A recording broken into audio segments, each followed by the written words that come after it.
compliance with Chapter 231 of the Open Public Meeting Act of the State of New Jersey, adequate notice having given to all members of the governing body, the local source, and the Westfield Leader, the two newspapers designated to receive such notice.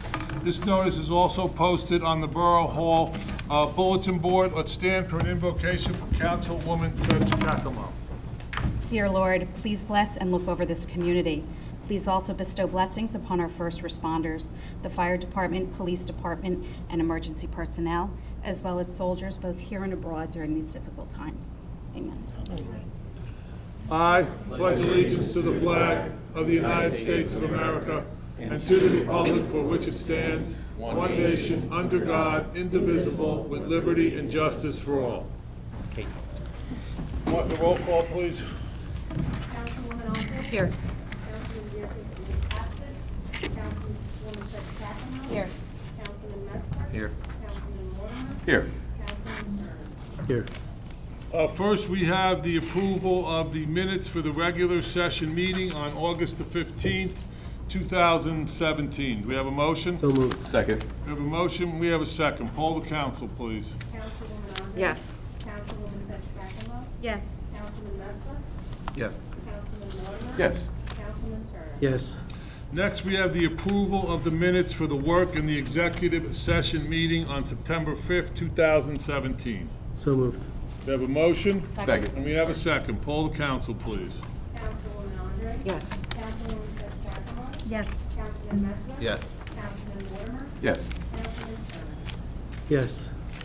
Next, we have the resolutions. Let's start with Resolution 100-2017. Deanna? As recommended by the borough's Chief Financial Officer, Jill Good, this resolution will cancel an unreceived balance in the record from the Union County Municipal Alliance Grant in the amount of $1,465.30. So moved. Second. We have a motion and a second. Poll the council, please. Councilwoman Aldridge. Yes. Councilwoman Giacomo. Yes.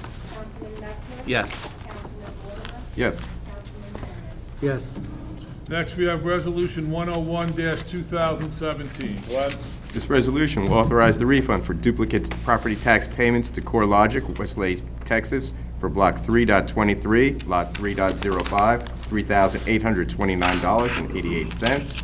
Block 16.09, Lot 2, $1,586.83. Second. We have a motion and we have a second. Poll the council, please. Councilwoman Aldridge. Yes. Councilwoman Giacomo. Yes. Councilman Messler. Yes. Councilman Mortimer. Yes. Councilman Turner. Yes. Next, we have Resolution 102-2017. Bob? Yes, this resolution will authorize a refund of duplicate property tax. No, that was 101. 102, Bob. Following the inspections of a completed road opening permit, Borough Engineer Mike Disco recommends the following refund be made under this resolution to Martha Parasso, Central Avenue for $500. So moved. Second. We have a motion, we have a second. Poll the council, please. Councilwoman Aldridge. Yes. Councilman Dearkis. Yes. Councilwoman Giacomo. Yes. Councilman Messler. Yes. Councilman Mortimer. Yes. Councilman Turner. Yes. Next, we have Resolution 103-2017. Keith? Resolution 103-2017 is a resolution that will authorize the borough to enter into an agreement with the County of Union for the purpose of the annual leaf disposal program at a rate of $2 per yard loose or $4 per yard compacted, as recommended by Public Works Manager Ron Romack. So moved. Second. Motion and a second. Poll the council, please. Councilwoman Aldridge. Yes. Councilman Dearkis. Yes. Councilwoman Giacomo. Yes. Councilman Messler. Yes. Councilman Mortimer. Yes. Next, we have Resolution 104-2017. Wendy?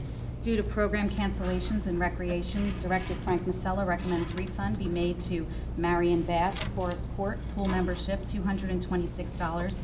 This resolution will authorize those refunds. Second? Motion? Second. Second. Poll the council, please. Councilwoman Aldridge. Yes. Councilman Dearkis. Yes. Councilwoman Giacomo. Yes. Councilman Messler. Yes. Councilman Mortimer. Yes. Councilman Turner. Yes. Let the record reflect that Councilman Durkis is in attendance now. Next, we have Resolution 105-2017. Renee? Not Renee, I'm sorry, Deanna. This resolution will authorize Borough Engineer Michael Disco to apply to the Department of Transportation for a grant for paving improvements on Partridge Run under the New Jersey Transportation Trust Fund Authority Act. So moved. Second. We have a motion and we have a second. Poll the council, please. Councilwoman Andre? Yes. Councilman Dietrich? Yes. Councilwoman Petracco? Yes. Councilman Nestor? Yes. Councilman Warner? Yes. Councilman Brennan? Yes. Okay, next we have Resolution 106-2017. Resolution 106-2017, following the sale of the Spanish Tavern, this resolution will approve the transfer of the plenary retail consumption license 2010-33-004-004 from Spanish Tavern 3 to Las Medulas LLC, effective this date as allowed under NJS Title 33. So moved. Second. Motion and second. Poll the council. Councilwoman Andre? Yes. Councilman Dietrich? Yes. Councilwoman Petracco? Yes. Councilman Nestor? Yes. Councilman Warner? Yes. Councilman Brennan? Yes. Next, we have Resolution 107-2017. Renee? Having received 3 bids for contract 2017-7, resurfacing Iris Drive and Sawmill Road, this resolution, at the recommendation of Borough Engineer Michael Disco, will approve the award to the lowest bidder, that being Top Line Construction Corporation, Somerville, New Jersey, in the amount of $139,800.26 for base bid only, pending attorney review. Have a Second. motion, we got a second. Poll the council, please. Councilwoman Andre? Yes. Councilman Dietrich? Yes. Councilwoman Petracco? Yes. Councilman Nestor? Yes. Councilman Warner? Yes. Councilman Brennan? Yes. Next resolution is 108-2017. We're going to first introduce that resolution, and then we're going to have any audience participation. There is a 5-minute limit on any audience participation, which is our normal requirement. Keith? Resolution 108-2017 is a resolution that approves the expansion of the Barnes Tract redevelopment area. Before we move forward, I would like to just say that the Barnes Tract Committee met earlier this evening. The Barnes Tract Committee consists of Mayor Mirabelli, Councilman Mortimer, myself, Mr. Chadwick, Mr. Post, and Mr. Disco. After a lengthy discussion, the board is going to recommend to the mayor and council this evening that Lot 17 be excluded from the expansion of the Barnes Tract. However, Lot 13, we do recommend be included to the Barnes Tract development. So I just want to make the mayor and council aware of our meeting and make our recommendation to the entire mayor and council, and vote as you see fit. Do we have a motion? Do we have a second? I would gladly second that motion. I would also like to point out that this resolution is the product of months of investigation and hard work on everyone's part. Clearly, all opinions were considered, and I believe the decision was reached as a result. Thank you to everyone who shared a part. This is a perfect example of how mayor, council, and residents work together to continue to make this community what we know and love. Okay, at this point, if we have any audience participation, come forward. You have to state your name and give us your comments. Come on, he silenced you? Come on. I do see audience today, This Mayor. is the audience.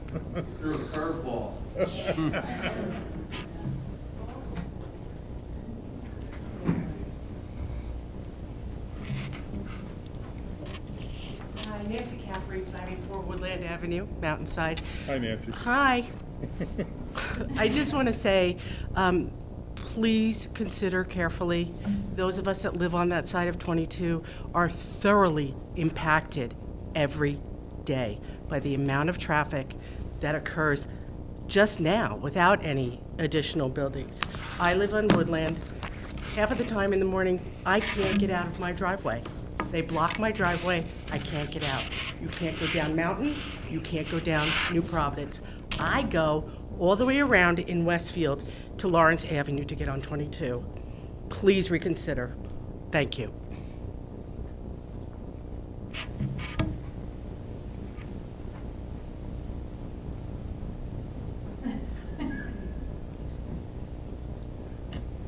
Genevieve Cooper, do you need the address? 125 Knightsbridge Road, Mountainside. Just for the record, wanted to state again that the opposition to including Lot 17 in the proposal for expansion with specific interest in being the opposition to the additional high-density occupation of this space. You guys like totally just floored us. As far as the councilman's proposal or recommendation, is there still going to be a further vote on the recommendation, or has that been a decision? No, we We're have to going vote on to vote on it. it tonight. Okay. That's a committee recommendation. Okay. And so that's it. Just wanted to state the formal opposition to the expansion and inclusion of 17, 13 approved, as far as I'm concerned. Thanks.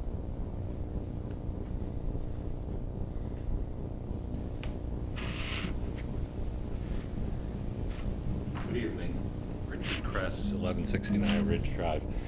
Just a quick question. Now, the Barnes tract, you're looking to expand it? They're looking to expand it now with one lot that's on Mountain Avenue. And how large is that lot? That's 0.4 acres. Just under .43, Right. 0.39, 0.397. and that's the lot that's directly on Mountain Avenue. Mountain Avenue. Correct. All right. And what is the proposal for that? It's going to be included in the whole development. I know, but does the developer know what he wants to include in that? We don't have any plans yet from the developer. That's the next step. This is the first step in designating it as an area in need of redevelopment. We're expanding it by one lot.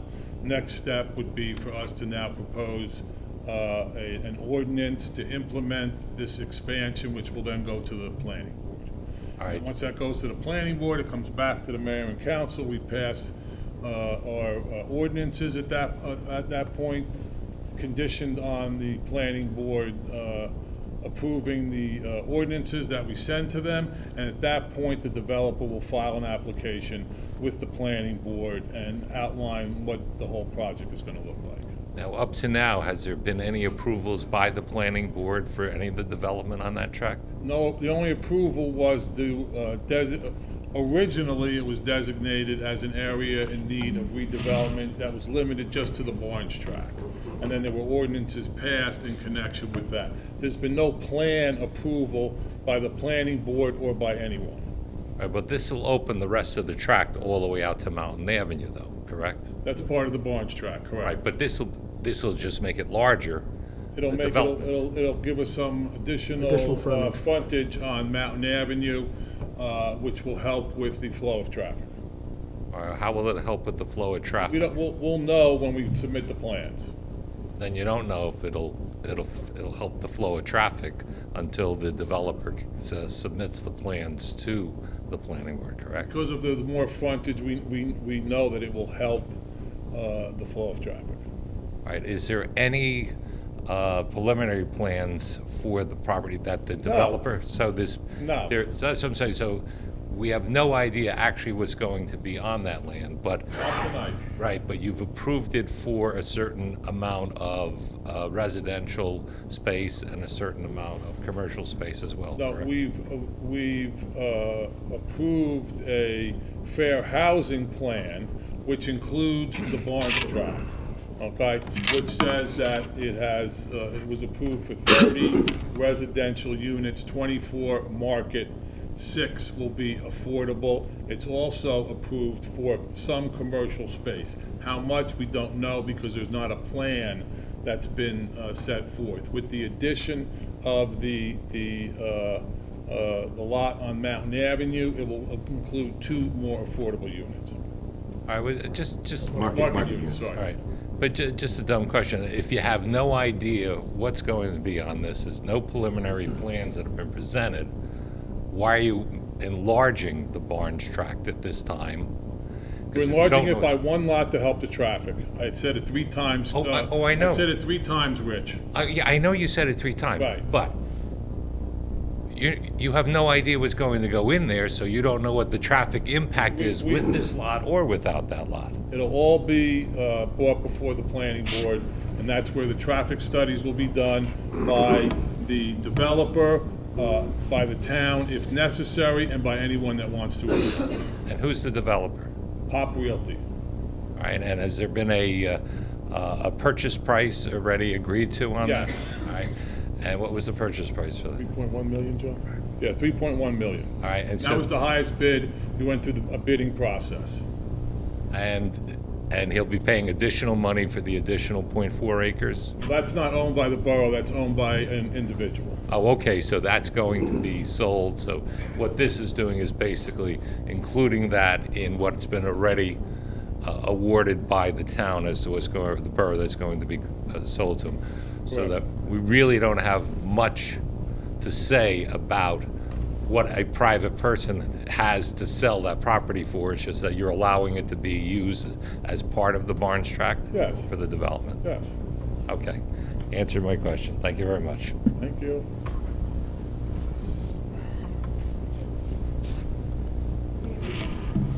I'm Mary Ann Hopko, 998 Springfield Avenue. Yes, it's in Mountainside.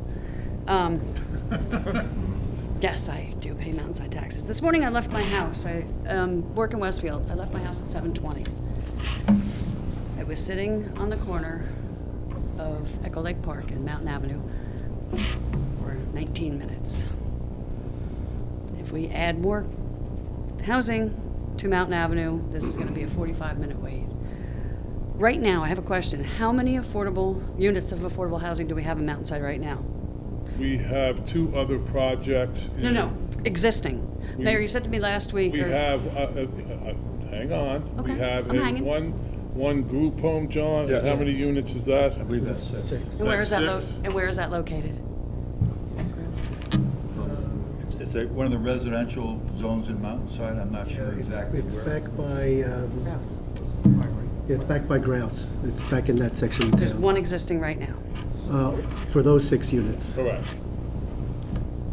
And then we have an affordable It's a housing group, plan. it's an ARC group home, And that's the only existing. existing. There's only one Affordable. in the borough right as of now.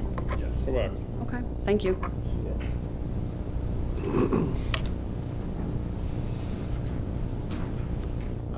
Brian Klein, 143 Knightsbridge Road, Mountainside. I just wanted to see if you guys could clarify. So the proposal by the committee is to vote only to include property 13? Yeah, Lot 13, Lot correct. 13. Correct. Okay. And then if that proposal does not get approved, do you then vote again to potentially include both lots? Or how does that play out? Why don't you wait to see what we vote? My recommendation to the council, based on the committee meeting we had earlier this evening, is going to be to exclude Lot 17. Every council member has a right to vote either for that proposal or that recommendation or against it. But the committee, which consists of the mayor, myself, and Mr. Mortimer, 2 of us having votes, are recommending to the council this evening that it be excluded.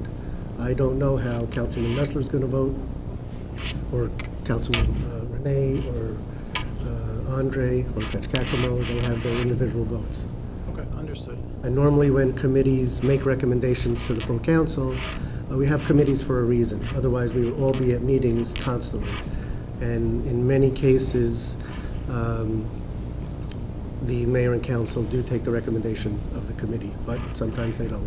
Okay. So we have to wait and see how everybody votes. Okay, well, I just wanted to say thank you then for making that recommendation. At the planning board meeting, obviously, a lot of people spoke and expressed some concerns. And so, it seems as if some of those concerns were heard. So Listen, we that's why appreciate it. that's why the mayor and council are here, to listen to the residents. We try to include much of the input as we possibly can. And sometimes, I don't know how to say this, without, I don't want to insult anybody, but you may not understand the larger scope of why we were trying to do it. Like I said at the meeting last Tuesday, I don't believe any of us are opposed for affordable housing concept. None of us sitting up here, or probably sitting in the audience, wanted any of these developments. This is COA. that is shoving it down not only Mountainside's throat, but every community in the state of New Jersey. And like I said last Tuesday night, some people may agree or disagree. I think Mountainside was very lucky with the settlement that we made of 6 units per acre, because otherwise this room would be packed with 10 times as many people, and there would be 30 units per acre going up on what used to be the DeCarlo property, the Barnes tract, and any other tract that the state deemed necessary for redevelopment or expansion. Again, it's not a deflection by saying, look at the other communities around us, Cranford, Scotch Plains, Garwood, I understand, is fighting one now for 68 units an acre. Harts Mountain in Cranford, 900 units. I forget on how many acres, but I think the density is well over 50 units an acre. I know Fanwood's in the middle of an issue right now at 30 to 50 units an acre. None of the communities want these high-density developments. Our hands are tied. So listening to the residents that are going to be most impacted by it, i.e. Knightsbridge, they're the ones that have to live right by it.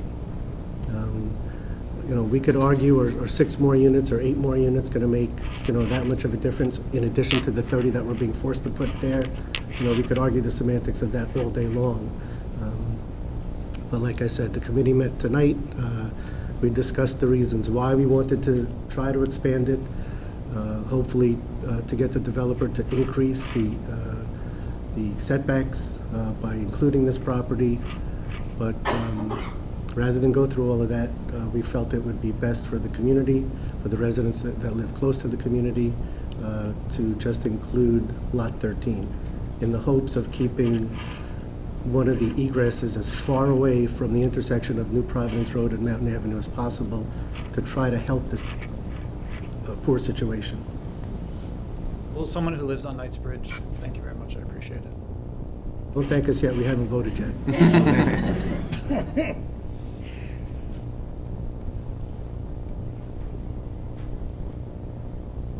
Margaret Hanlon, Beechwood Court in Mountainside. I read the borough website, and it says that the target is 117 affordable housing units. Is that 123. 123? That's what COA is requiring of the borough of Mountainside. And we have as of right now, that's, John, that's phase 1, round 1 and round 2. There's a round 3 that's been suspended for we don't know how long. And I understand there's an additional round 4 coming down the pike. So we don't know. As of today, our requirement for affordable housing is 123 units. So what I read was there were 117 units still left to fill. Is that correct? I think it's going to be, after That's the 3 correct, yeah. developments, 101 or so. More like 100, 101. 100, 101. And the Barnes tract will have 6. The pond development on 22 has 6. 6. And Brighton Gardens has 6. So that's 18. Brighton Gardens has That's 4. Oh, okay. That's 16. 16. Okay. And then we already have 6 at ARC. Yes. Correct. So what's the plan for the remainder? The plan is There's that, another 8 or 9 that are forthcoming by reason of the assisted living facility that's being constructed on Springfield Avenue. Okay. And then the balance of our quota is going to be met with what is called an overlay zone. There is an area in town that has been zoned for affordable housing, and that's the area that abuts the Union County Park over here in our LI zone at the moment. So it is possible that we could have more development over there. At the moment, it's all built out as light industrial properties, but that is where the balance of our allocation or quota that we got from the state would be satisfied. Okay. The consideration for drainage, as you know, what's just happened in Florida and in Houston, the development that happened down, say, for example, in Naples, right now they've had extensive development in the past with not as much control as would be desirable. And right now, after the hurricane, they have extreme sewage problems down there. So, I mean, we have to think to the future and what all of this development is going to do. So what are we doing as far as drainage and, the impact that's going to have on flooding?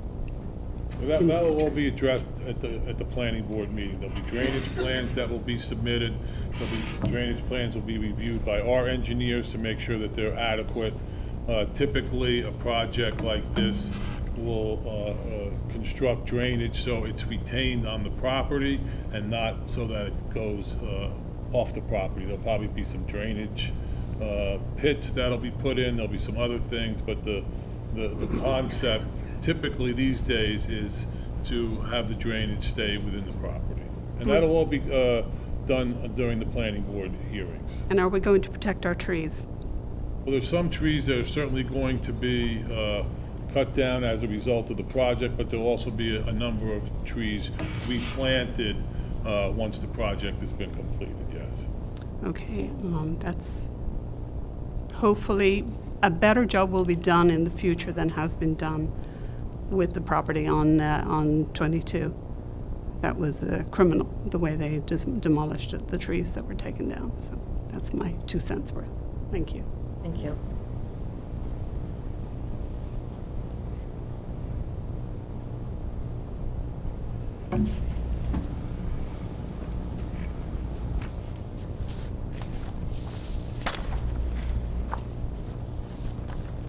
Hi, my name is Diane Drew, and I own the property next door to 13. 17 is behind me and on the side of me. So I pretty much have some questions. So if you throw 17 out of the Barnes Tract development, what happens to it? It stays the same as it is right now. It stays as a residential property? Correct. Okay.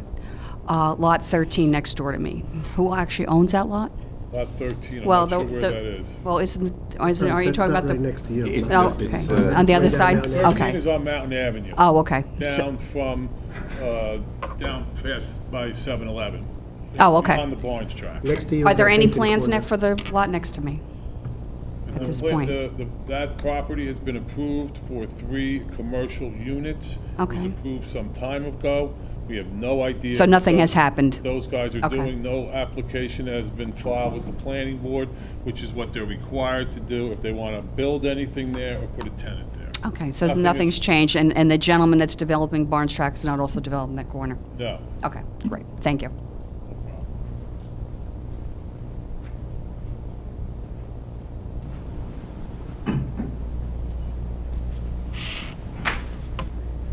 Good evening. Diane Perugi, 120 New Providence Road. I am opposed to Lot 17 being included. Directly affects me. That is my backyard. This is our third meet and greet, and we've been running in circles. No answers have been, given to anybody. And we know that the player in this is in the room listening to everything. So I have a very difficult time believing that we have no idea what he's going to be doing with lot 13 or 17. So I don't know. I have a difficult time with that. If this resolution is approved, Lot 17 will remain as is. I understand, but we're asking so many questions here, and you guys don't have any answers. The person that owns this property is in this room right now. So should we directly ask him, or should we just ignore that he's in this room right now? Well, he's not going to have the answers until he puts his plan to the planning board. And then, Okay. and then they will have a preliminary plan to review, and the mayor and council doesn't review that plan. It's the planning board that's going to review that plan. At a minimum, we know there's going to be 32 units on the property. 6 will be affordable. 28 or 26 will be a market, and the others will be affordable. There's going to be a commercial aspect to it. Probably, we don't know what the planning board's going to approve, so it's difficult for us. Those are premature. They're legitimate questions, but they're premature. First, we have to give the developer permission to apply to the planning board to, do this project. Once he gets to the planning board, they will decide the specifics of exactly how many square foot of commercial property there will be. We know right now, sitting here as a mayor and council, the developer knows that he's only going to get 32 units total, period, end of story. If Lot 17 is excluded. If Lot 17 is included, there'll be 39 units. Those are the answers that we can I'm just we can very give you. afraid of what's going to be built behind my house. You'll be like we involved in it, have- you can go to the meetings, you'll Yeah. know exactly what's gonna be built behind you. Okay. Well, thank you for your time, and I didn't mean any disrespect. No disrespect. take it. No disrespect.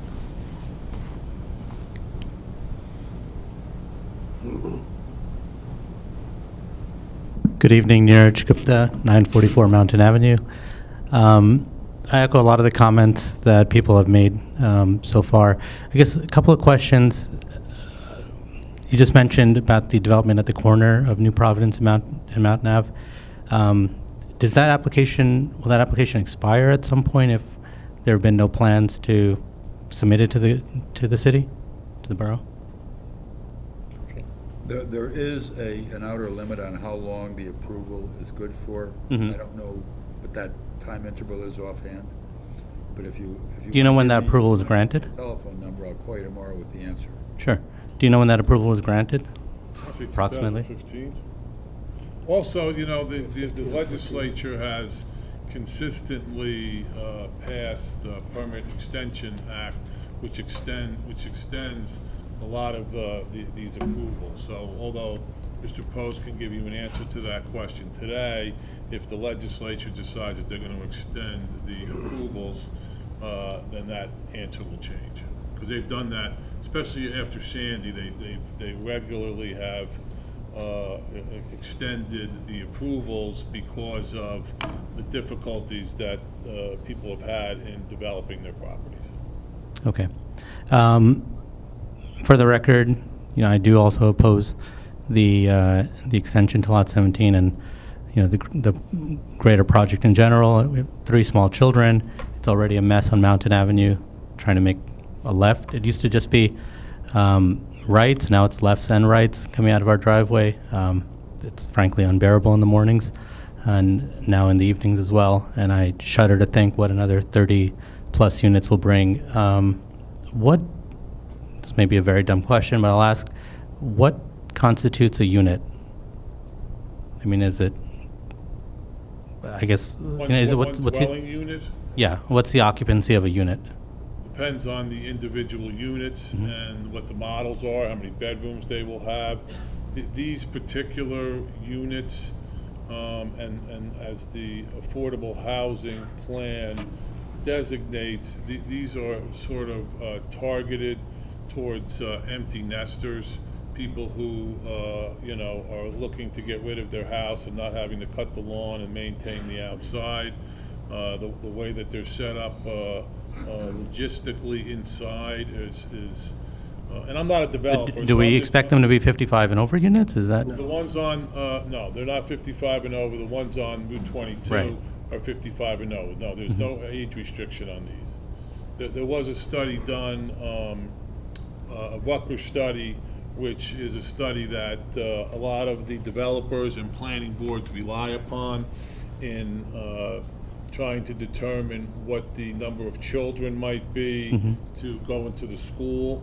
And with the original Barnes tract, without either of these, either 17 and 13, I think the projection was somewhere around 8.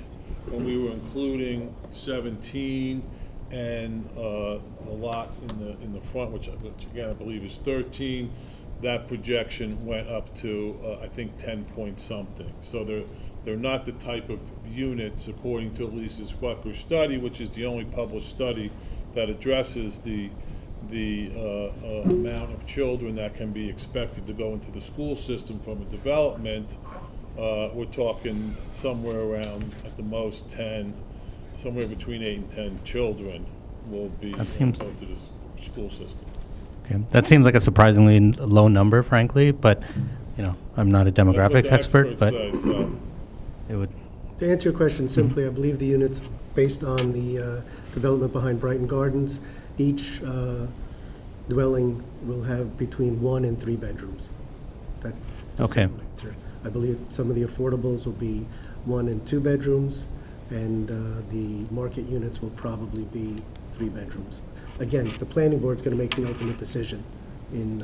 I understand, but as I try to understand the impact, on our neighborhood, our traffic patterns, to me that sounds like it's rough numbers, 50 to 60 additional cars, and maybe 100 to 120 additional people. So I just wanted to understand that a little bit better. Thank you. Sure.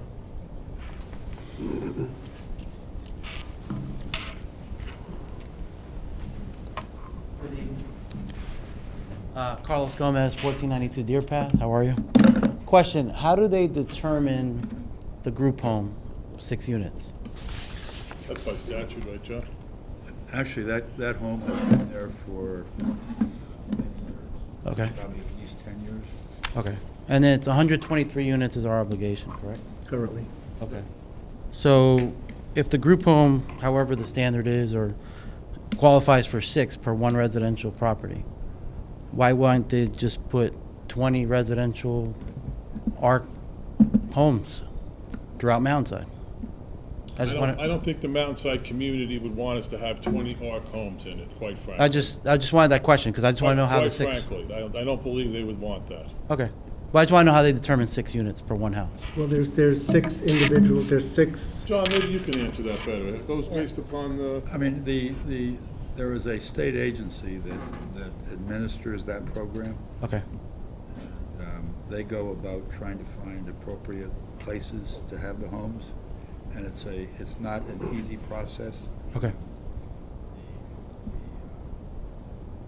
People who are going to be living there are a consideration in terms of one of the major issues that has to be addressed. So, as I said before, it's kind of interesting. I was the borough attorney when that home was selected, and at that time there was an awful lot of questions and concerns that were being voiced by people who were going to have that home in their neighborhood.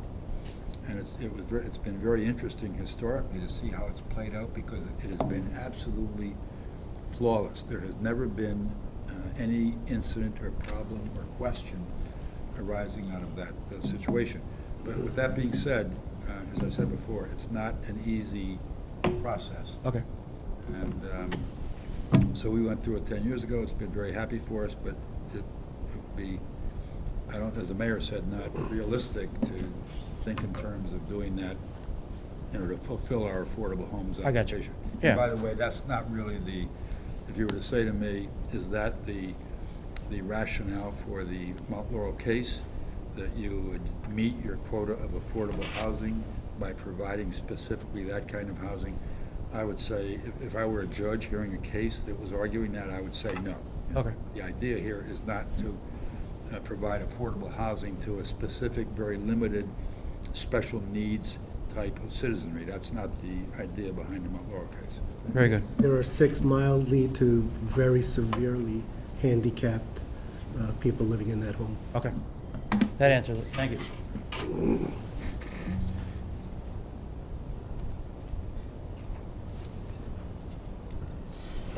Just gonna call it.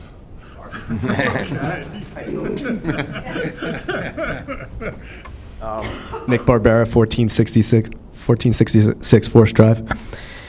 At the 2014 meeting, you guys used the phrase, "This is the long work done final step in the approval of our fair share housing program."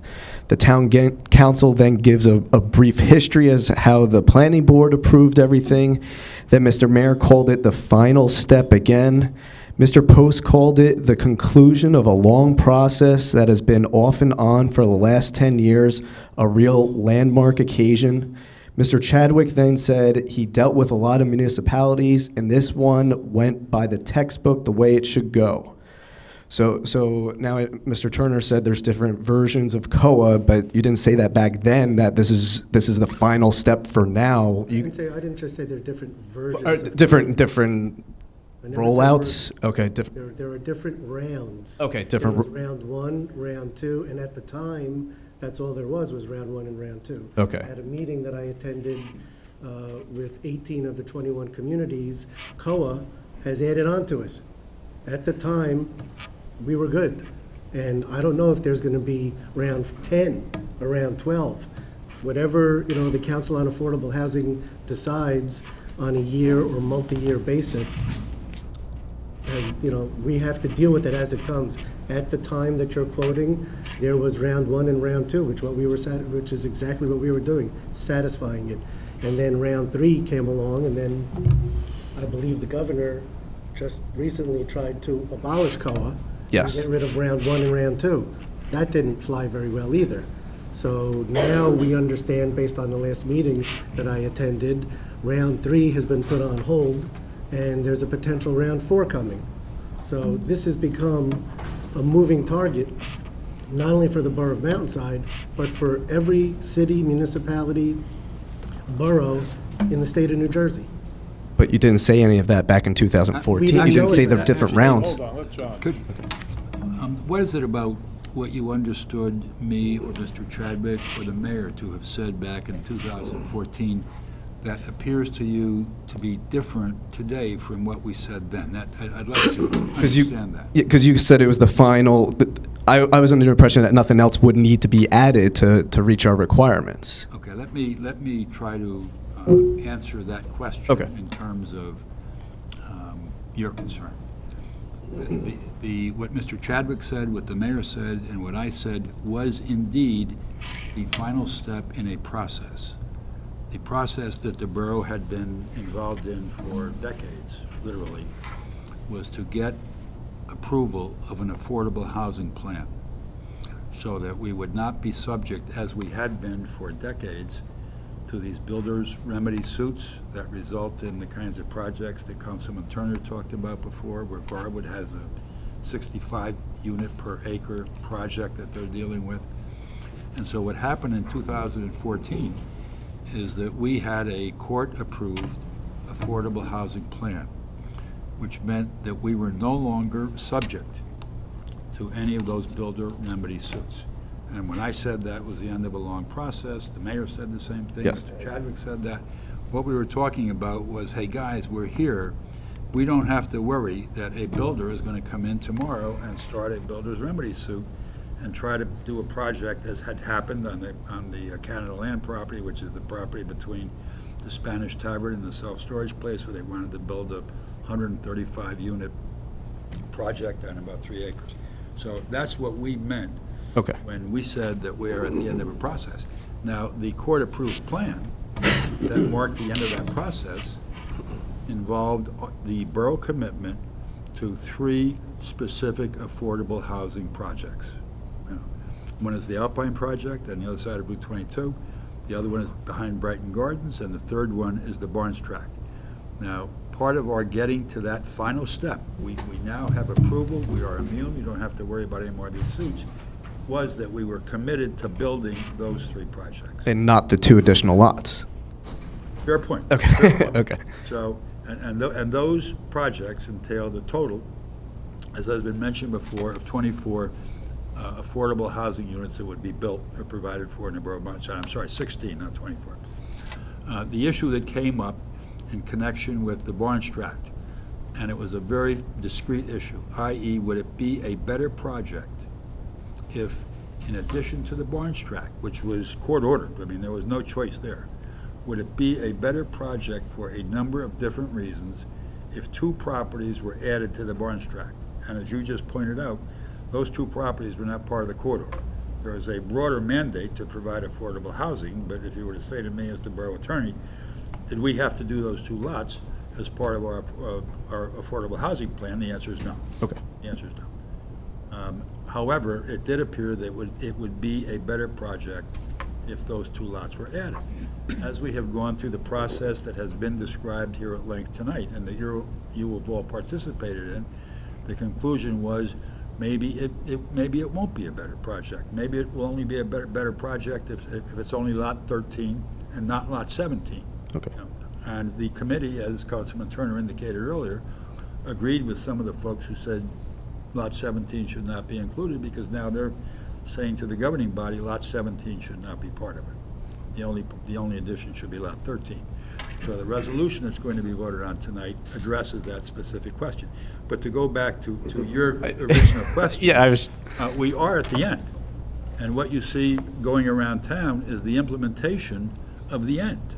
You know, it's these projects, the construction of these projects, that enable us to say, if a builder were to come in, or if I, as the borough attorney, would enable me to say, hey, wait a minute, you're not going anywhere with that suit, because we are immune. We finished. We are done, and we are now in the process of doing what we agreed to do as part of the conclusion or the end to the process. Thank you. Do you help answer? I think other people answer questions too. Looking back on it, if you were to do it again, do you think it's ironic that more people are here today in objection to 2 individual lots back versus 2014 when nobody objected to anything? Can't make that prediction. We're happy to listen to anyone that comes to our meetings. But now that people know and people are here, is it like you guys rezoned dozens of lots in 2014 and the room was presumed to be empty. Nobody objected. No, we didn't rezone dozens of lots. Dozens of acres. 3 projects. Okay. which And the were part overlay of our zone. Affordable housing plan that was approved by the court. Okay. Is what we did. But more people are objecting to the 2 individual lots than the lot as a whole when it was rezoned in 2014. Do you find that ironic? Well, listen to anyone that comes to our meetings. They get the same notices. They could have come back here in 2014. They're here now, and we listen to them. Thank you. There is an irony in what you just noted. I mean, John Chadwick, our planner, will tell you that we had a court hearing in Elizabeth that was advertised in the Star-Ledger and the local newspaper, all about our affordable housing plan. And you know how many people showed up to attend that hearing? How many? 0. Now, that was the plan that was a step in getting to the end of the process that I just described.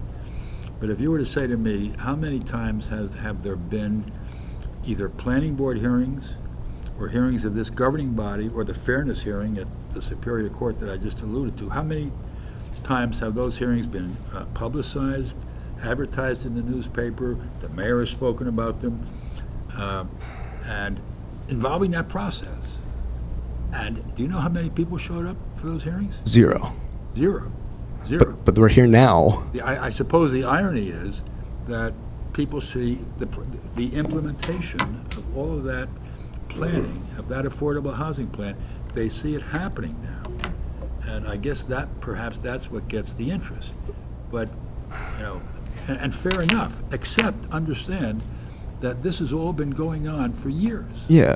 For years. I get that, but just a side example, when it was rezoned in 2014, and it was a big meeting, landmark occasion, the Westfield leader was there. The Westfield leader was there at that meeting. They had an article come out 2 days later, and the headline was not about affordable housing. It was about students coming here giving a song and dance.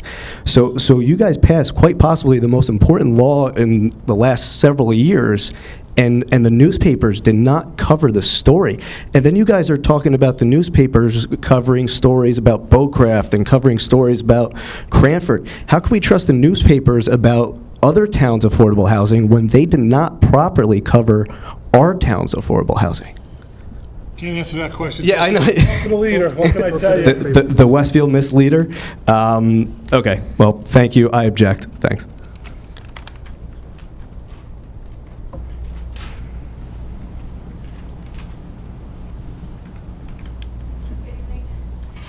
Lauren St. Hill, 1395 Wood Valley Road, Mountainside. I oppose the addition of Lot 17 to the Barnes Tract. Thank you for coming.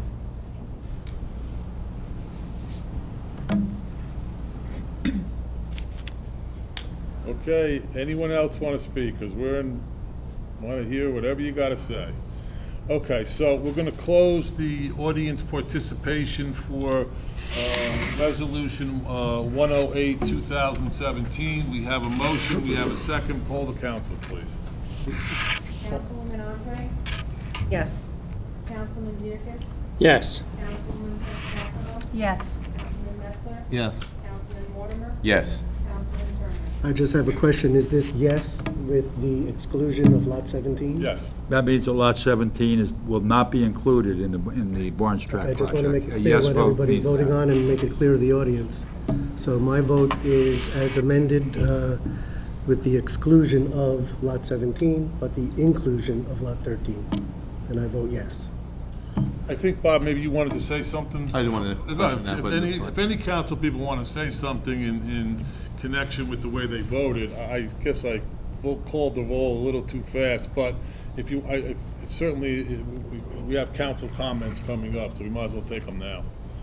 Well, Mayor, I think that the initial inclusion of Lot 17 seemed like a good idea, but after meeting with the residents, especially last week, I think I got a different feeling on the inclusion of that lot, and that's really what swayed my vote this tonight.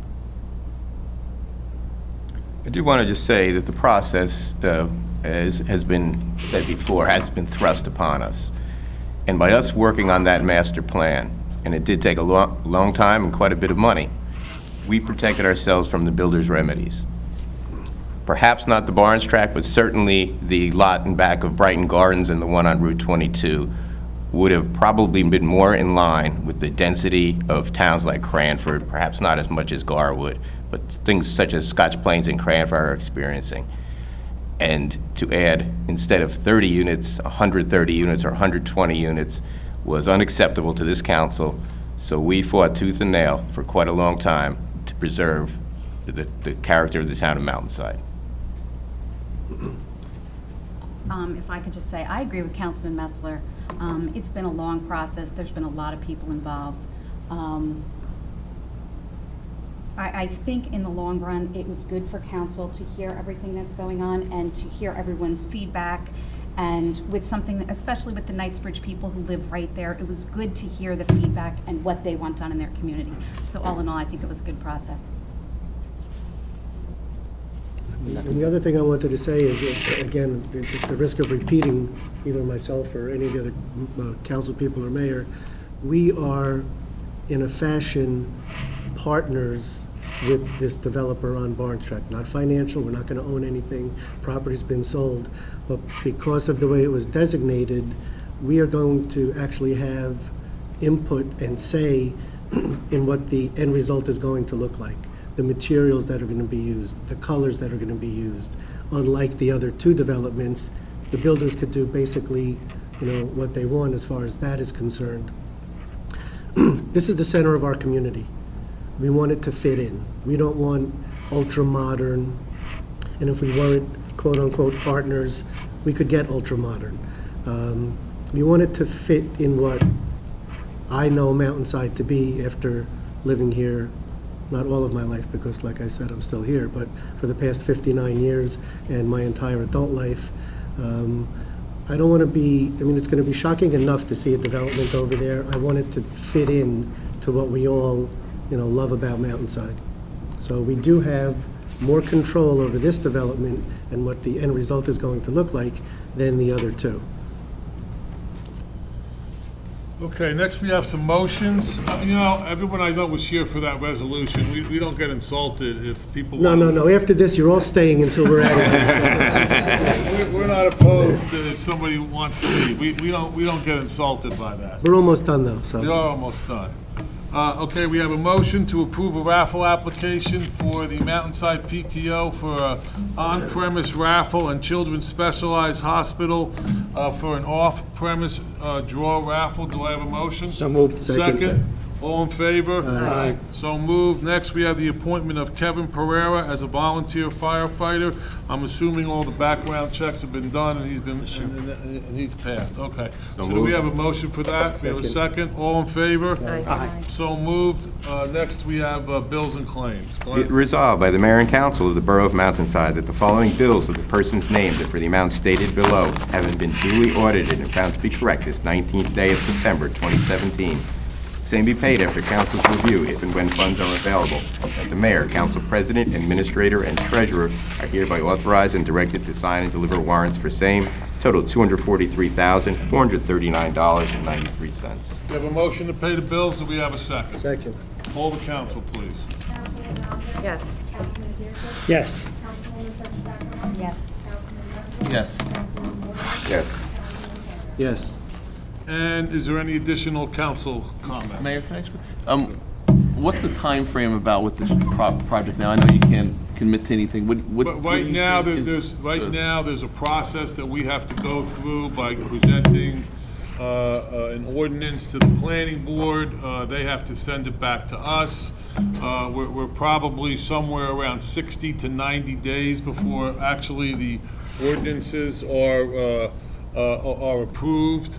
After that, the developer will have to submit an application to the planning board, which it's going to take some time to do that. So I would say we're probably looking at a shovel in the ground maybe in the spring. Is that fair to say? So that's probably what we're talking about. Okay? Thank you. Okay, no other council comments? I don't know if we'll be back here before there's two community events that are coming up in October. I'm not sure if we'll have a meeting before them. One is the Mountainside PAL Cop Trot, which is on the October 21st. We also have the Fall Festival, which is also on October 21st, and I would encourage all the residents to participate in those community events. Those events like those are what makes Mountainside the town that we love, and the 12th best in the state of New Jersey. And if anyone wants a Mountainside monthly magazine that says that, we have them up here on the front. 16th hottest real estate, one of the 16 hottest real estate markets in the state of New Jersey, and one of the safest towns. There's also a PBA dinner dance, Chief, October. Same night. Same night. We'll be busy. They're always well-attended, and it's a lot of fun. And I'm not sure I should say this, but is there any other audience participation? We have We have fun. I got to sit through an hour and have that. I got to say something. First of all, I have 27 towns. Rob Walden, JCP&L, 52 Chatham Road, City of Summit. And I have 27 towns that I serve for JCP&L, and all of them are dealing with this issue. And from what I've observed, you guys are dealing with it as well as any of them. So congratulations on that. From JCP&L standpoint, two quick things. We now offer LED lights for street lights. So if the borough is interested in changing some of your street lights in our service territory, I know most of you folks are PSC&G. We can certainly talk about changing those lights to LED. And also, we have a program at JCP&L, I believe I've talked about it before, called our PSI program. It is Lyman School. It is a 2-year degree program at Raritan Valley Community College. JCP&L pays for all the books, the training, the equipment, the clothing that is required for the students. When they graduate with their 2-year degree, they get jobs as linemen with First Energy or hopefully with JCP&L. So it's a 2-year degree program. They walk right out into a job. Not a lot of degrees guarantee that, but ours just about does. And we have an open house on November 8th at Raritan Valley Community College. If anybody in the community is looking for a career opportunity, please have them check with us. And the nice thing, when they graduate, instead of wearing a cap with their gown, they wear a hard hat with their gown. So, nice touch. And Let me ask you a question. So sure, what are the average salaries of these linemen coming They out? start about $60,000 a year. $60,000 That's the start. And then after a couple of years of apprenticeship time, a lot of these guys pull in well over 6 figures with overtime and whatnot. The guys going down to Florida, we have half our crews in Florida with the hurricane. They're earning in the mid 6 figures, 150, 140 with overtime. 150. There you go, Master. You're always crying about money. It's got to be on time of poll. That's all you got to do. So, any other questions for me? That's it. All right. Thank you. Thank you. I think he wants to come up. Thank you, Rob. I'll be quick. Mr. Mayor, I know you like volunteerism. I'm considering starting a environmental council. I've been in touch with ANJAC. They run all the environmental councils in New Jersey. I've been in touch with other towns that have environmental councils, Cranford and Chatham and Milburn. So if I do proper paperwork, would you guys be interested? Just refer that to Jim and we'll take a look at it. Okay. And if any residents are interested in joining, let me know. Thank you. Thank you. Okay, we have a motion to adjourn. So Not moved. offering any more audience participation. We have a motion to adjourn, a second, so adjourned.